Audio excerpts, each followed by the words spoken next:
Hello అండి, అందరికీ నమస్కారం. ఈరోజు మనం పొరుగు పోరు అనే ఓ చక్కటి చందమామ కథను విందాం. ఇక కథలోకి వెళ్దాం. మాలతి నందన మంచి స్నేహితురాళ్ళు. నందన తండ్రి పట్టణంలో వ్యాపారం ప్రారంభించడం వల్ల వాళ్ళ కుటుంబం పట్నం వెళ్ళిపోయింది. స్నేహితురాలు విడిపోయేటప్పుడు తప్పక పట్నం రమ్మని నందన మాలతికి మరీ చెప్పి వెళ్ళి పట్నం వెళ్ళాక తన చిరునామా కూడా మాలతికి రాసింది. మళ్ళీ నందనను కలుసుకోవాలని, పట్నం చూడాలని ఆత్రపడుతున్న మాలతికి ఒకనాడు పట్నం వెళ్లే అవకాశం దొరికింది. ఆ ఊరి శ్రేష్ఠ ఒక ఆయన సొంత వ్యాపారం మీద పట్నం వెళుతూ మాలతిని నందన ఇంటి వద్ద దించటానికి ఒప్పుకున్నాడు.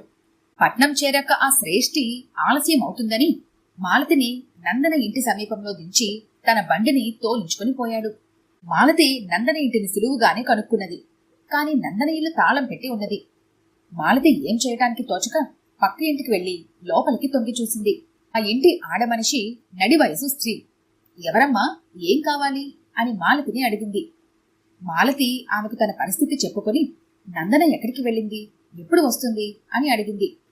బంధువులేంట పెళ్లి అని, ఇంటిల్లపాది పొరుగురు వెళ్లారు, చీకటి పడి వస్తారు, అందాక మా ఇంట్లో ఉందువు గాని ఈ పట్నంలో ఒంటరిగా ఎక్కడ ఉంటావు అన్నది ఆమె. మాలతికి ప్రాణం లేచి వచ్చింది. ముందే తెలియజేయకుండా ఎవరింటికి వెళ్లకూడదని తన తండ్రి ఎప్పుడూ చెబుతాడు. అలా ఎందుకు చెబుతాడో మాలతికి ఇప్పుడు అర్థమైంది. ఆ పొరుగింటి ఆవిడకు ఒక కూతురు ఉన్నది. పేరు జానకి. జానకి మాలతికి తేలికగా స్నేహం కుదిరింది. జానకి తండ్రికి ఉద్యోగం ఏమీ లేదు, పెద్ద ఆదాయం ఏమీ ఉన్నట్టు లేదు.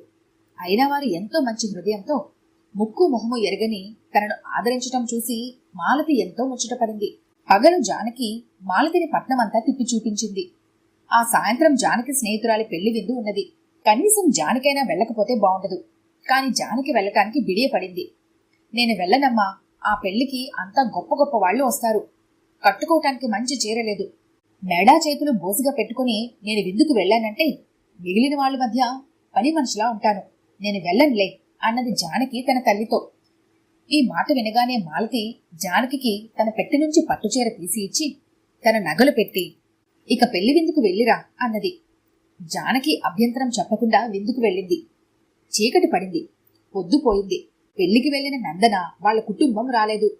విందుకు పోయిన జానకి తిరిగి రాలేదు.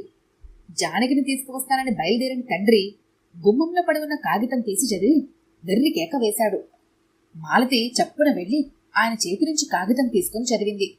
అది జానకి తన తల్లికి రాసిన ఉత్తరం. అందులో ఇలా ఉన్నది: అమ్మా, నగలు ఆడదానికి శత్రువులని ఈ రోజే తెలిసింది. విందు నుంచి వస్తుంటే సందులో 4 మనుషులు కత్తి చూపించి నగలన్నీ ఒలుచుకుపోయారు.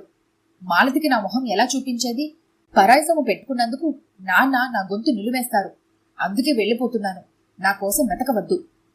మాలతి కళ్ళ వెంట నీళ్లు తిరిగాయి. జానకి ఎక్కడికి వెళ్ళి ఉంటుంది? ఏదైనా అఘాయిత్యం చేయదు కదా? నగల కన్నా ప్రాణాలు విలువైనవి కదా? ఉత్తరం చదివి జానకి తల్లి శోకాలు ఆరంభించింది.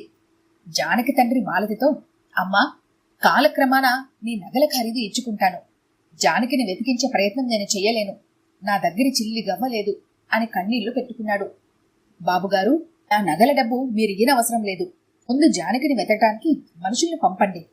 నిన్న రాత్రి మీరు ఆశ్రయం ఇవ్వకపోతే దొంగలు నా మెడల నుంచి నగలు కాజేసి వెళ్లేవారేమో అన్నది మాలతి. జానకి తండ్రి జానకిని వెతకటానికి చీకట్లో పడిపోయాడు. కాసేపటికి వీధిలో బండి ఆగిన శబ్దమైంది. మాలతి, జానకి తల్లి ఆశ్చర్యంగా బయటకు వచ్చారు. నందన కుటుంబం వారంతా బండిలోంచి దిగారు.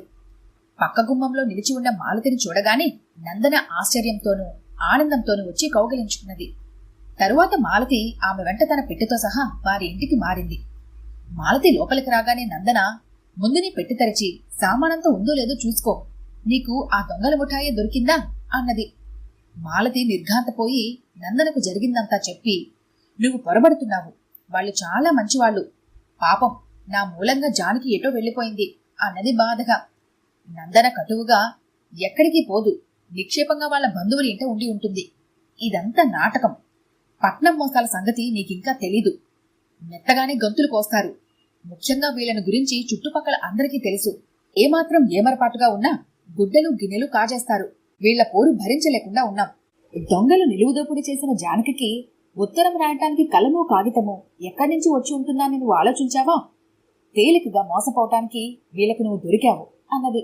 మాలతి తన తెలివి తక్కువతనంతో, అమాయకత్వంతో కొత్తవారిని ఇంటే నమ్మి ఎంత మోసపోయిందో తలుచుకుని ఏడుస్తూ ఇంటి దారి పట్టింది.